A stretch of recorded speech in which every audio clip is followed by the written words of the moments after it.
Hi ಎಲ್ಲೋ ಎಲ್ಲರಿಗೂ ನಮಸ್ಕಾರ. ಇವತ್ತಿನ ವಿಡಿಯೋದಲ್ಲಿ ಸಿಂಪಲ್ ಆಗಿ ಅವಲಕ್ಕಿಯಿಂದ ಮಾಡಿರುವಂತಹ ಈ ಸ್ವೀಟ್ ರೆಸಿಪಿನ ಮಾಡಿ ತೋರಿಸ್ತಿದ್ದೀನಿ.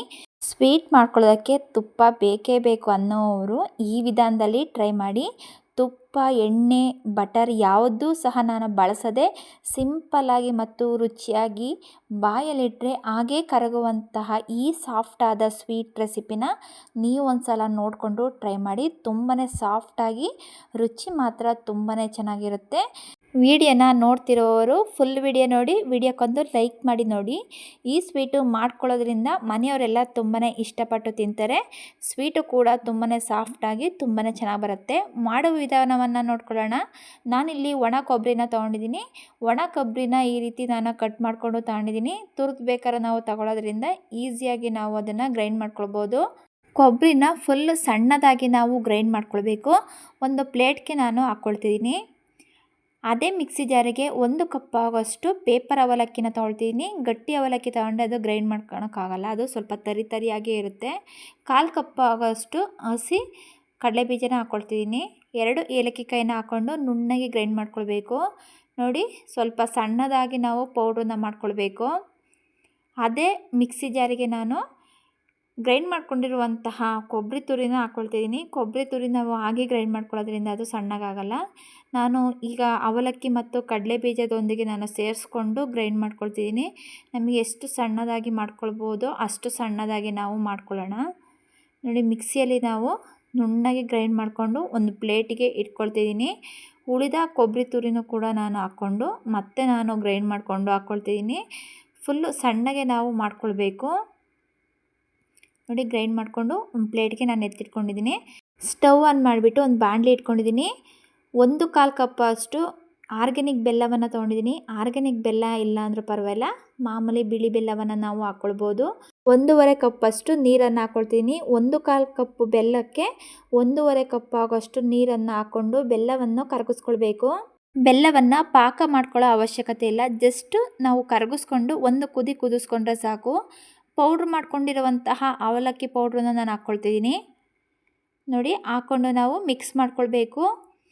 ಗಟ್ಟಿ ಆಗೋವರೆಗೂ ನಾವು ಚೆನ್ನಾಗಿ ಗಂಟಿಲ್ಲದ ರೀತಿ ಚೆನ್ನಾಗಿ ಮಿಕ್ಸ್ ಮಾಡ್ಕೊಳ್ಳೋಣ. ಸ್ಟವ್ನ ಮೀಡಿಯಮ್ ಫ್ಲೇಮಲ್ಲೇ ಇಟ್ಕೊಂಡು ನಾವು ಸ್ವೀಟ್ನ ಮಾಡ್ಕೊಳ್ಬೇಕು. ತುಪ್ಪ, ಎಣ್ಣೆ ನಾನು ಯಾವುದೂ ಬಳಸಿಲ್ಲ.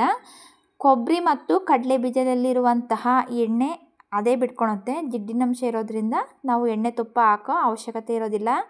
ನೋಡಿ, ಈ ರೀತಿ ಕುದೀತಿರ್ಬೇಕಾದ್ರೆ ಮೇಲ್ಗಡೆ ಆರೋ ಚಾನ್ಸಸ್ ಇರುತ್ತೆ. ನಾವು ಪ್ಲೇಟ್ ಇಟ್ಕೊಂಡು ಬೇಕಾದರೆ ಮಾಡ್ಕೊಳ್ಬೋದು ತಿರುಗಿಸ್ಕೊಂಡು. ನೋಡಿ, ಅದು ಗಟ್ಟಿ ಆಗ್ತಾ ಬರುತ್ತೆ.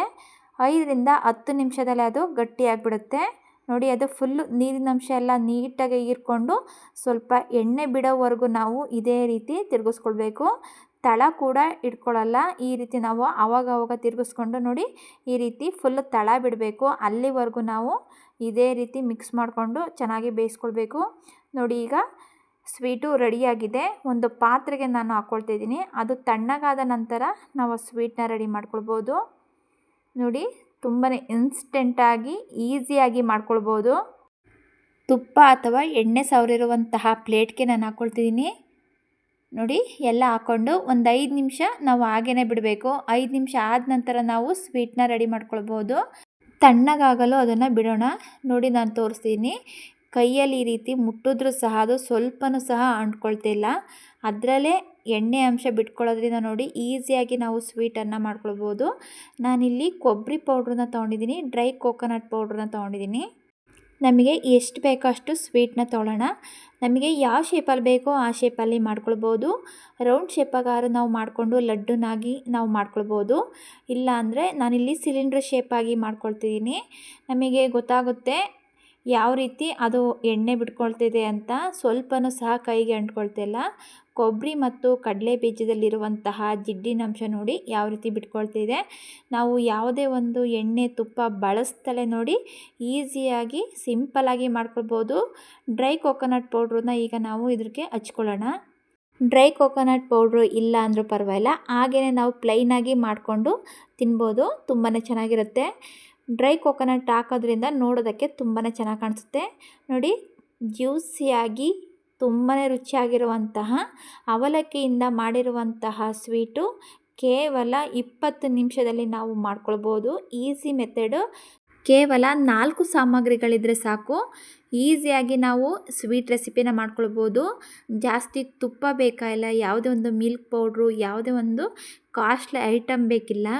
ಮನೆಯಲ್ಲೇ ಸಿಗುವಂತಹ ಸಾಮಗ್ರಿಗಳಿಂದ ನಾನು ಮಾಡಿ ತೋರಿಸಿದ್ದೀನಿ. ನೀವೊಂದು ಸಲ ಟ್ರೈ ಮಾಡಿ. ತುಂಬಾ ರುಚಿಯಾಗಿ ನಾವು ಸಿಂಪಲಾಗಿ ಮಾಡ್ಕೊಳ್ಬೋದು. ಎಲ್ಲ ಸ್ವೀಟ್ಗಳನ್ನು ನಾನು ಇದೇ ರೀತಿ ಮಾಡ್ಕೊಳ್ತಿದ್ದೀನಿ. ಈ ರೀತಿ ಮಾಡಿಕೊಂಡು ಒಂದು ಪ್ಲೇಟಿಗೆ ನಾನು ಇಟ್ಕೊಳ್ತೀನಿ. ಕೋಕೋನಟ್ ಪೌಡ್ರು ಕೂಡ ನಾವು ಹಚ್ಕೊಳ್ಬೇಕು. ನೋಡಿ, ನಾನು ಎಲ್ಲ ಸ್ವೀಟ್ಗಳಿಗೂ ಇದೇ ರೀತಿ ಕೋಕೋನಟ್ ಪೌಡ್ರನ್ನ ಹಚ್ಕೊಳ್ತಿದ್ದೀನಿ. ಬೇಕಿದ್ರೆ ನಾವು ಡ್ರೈ ಫ್ರೂಟ್ಸ್ ಕೂಡ ನಾವು ಸ್ವೀಟ್ನೊಂದಿಗೆ ಸೇರಿಸ್ಕೊಂಡು ಆನಂತರ ನಾವು ಈ ರೀತಿ ಉಂಡೆಗಳನ್ನಾಗಿ ಮಾಡ್ಕೊಳ್ಬೋದು. ಇದ್ದವರು ಡ್ರೈ ಫ್ರೂಟ್ಸ್ ಹಾಕ್ಕೊಂಡು ಮಾಡ್ಕೊಳ್ಳಿ. ತುಂಬಾ ರುಚಿಯಾಗಿ ಮತ್ತು ಸಿಂಪಲಾಗಿ ಮಾಡ್ಕೊಳ್ಬೋದು. ತಿನ್ನಬೇಕಾದ್ರೆ ಬಾಯಿಗೆ ಸಿಗೋದ್ರಿಂದ ತುಂಬಾ ಚೆನ್ನಾಗಿರುತ್ತೆ. ಸ್ವೀಟ್ ಎಲ್ಲ ರೆಡಿ ಮಾಡ್ಕೊಂಡಿದ್ದ ನಂತರ ಡೆಕೋರೇಷನ್ಗೆ ಸ್ವಲ್ಪ ಬಾದಾಮಿ ಮತ್ತು ಪಿಸ್ತಾವನ್ನು ಹಾಕ್ಕೊಳ್ತೀನಿ. ಬಾದಾಮಿ ಮತ್ತು ಪಿಸ್ತಾ ಹಾಕೋದ್ರಿಂದ ನೋಡೋದಕ್ಕೆ ತುಂಬಾ ಚೆನ್ನಾಗಿರುತ್ತೆ. ಇಲ್ಲ ಅಂದರೂ ಪರವಾಗಿಲ್ಲ, ಹಾಗೇ ಮಾಡಿಕೊಂಡು ತಿನ್ಬೋದು. ನಾನು ಎಲ್ಲ ಸ್ವೀಟ್ಗಳ ಮೇಲೂ ಇದೇ ರೀತಿ ಇಟ್ಕೊಳ್ತಿದ್ದೀನಿ. ನೋಡಿ, ಇನ್ಸ್ಟೆಂಟಾಗಿ ಕಡಿಮೆ ಸಮಯದಲ್ಲಿ ಕಡಿಮೆ ಸಾಮಗ್ರಿಗಳಿಂದ ಸ್ವೀಟ್ ರೆಸಿಪಿನ ನಾನು ಮಾಡಿ ತೋರಿಸ್ತಿದ್ದೀನಿ. ಇನ್ಸ್ಟೆಂಟಾಗಿ ನಾವು ಮಾಡ್ಕೊಳ್ಬೋದು.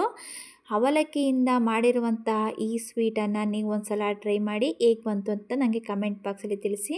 ಅವಲಕ್ಕಿಯಿಂದ ಮಾಡಿರುವಂಥದ್ದು ಅಂತ ನಮಗೆ ತಿನ್ನಬೇಕಾದ್ರೆ ಅನಿಸೋದೇ ಇಲ್ಲ, ಅಷ್ಟು ರುಚಿಯಾಗಿ ತುಂಬಾ ಚೆನ್ನಾಗಿರುತ್ತೆ. ಎಣ್ಣೆ, ತುಪ್ಪ, ಬೆಣ್ಣೆ ಯಾವುದು ಕೂಡ ಬಳಸದೆ ತುಂಬಾ ಸಾಫ್ಟಾಗಿರುವಂತಹ ಈ ಸ್ವೀಟ್ ರೆಸಿಪಿನ ನೀವು ಒಂದು ಸಲ ಟ್ರೈ ಮಾಡಿ. ಹೇಗೆ ಬಂತು ಅಂತ ನನಗೆ ಕಮೆಂಟ್ ಬಾಕ್ಸಲ್ಲಿ ತಿಳಿಸಿ. ಯಾರೆಲ್ಲ ನನ್ನ ಚಾನಲ್ನ ಹೊಸದಾಗಿ ನೋಡ್ತಿದ್ದೀರಾ, ನನ್ನ ಚಾನಲನ್ನು ಸಬ್ಸ್ಕ್ರೈಬ್ ಮಾಡಿಕೊಂಡು ಪಕ್ಕದಲ್ಲೇ ಇರುವಂತಹ ಬೆಲ್ ಬಟನನ್ನು ಕ್ಲಿಕ್ ಮಾಡಿ ಸಪೋರ್ಟ್ ಮಾಡಿ. ಸ್ವೀಟು ಯಾವ ರೀತಿ ಬಂದಿದೆ ಅಂತ ನಿಮಗೆ ತೋರಿಸ್ತೀನಿ ನೋಡಿ. ಈಗ ಒಂದು ಸ್ವೀಟನ್ನು ನಾನು ಮುರಿದ್ಬಿಟ್ಟು ತೋರಿಸ್ತಿದ್ದೀನಿ. ತುಂಬಾ ಸಾಫ್ಟಾಗಿ ಜ್ಯೂಸಿಯಾಗಿರುವಂತಹ ಅವಲಕ್ಕಿಯಿಂದ ಮಾಡಿರುವಂತಹ ಈ ಸ್ವೀಟನ್ನು ನೀವು ಒಂದು ಸತಿ ಟ್ರೈ ಮಾಡಿ. ಬೇಕಿದ್ದರೆ ನಾವು ಲಡ್ಡುನಾಗೂ ಸಹ ನಾವು ಮಾಡ್ಕೊಳ್ಬೋದು. ವಿಡಿಯೋ ನೋಡಿದ್ದಕ್ಕೆ ತುಂಬಾ ಧನ್ಯವಾದಗಳು.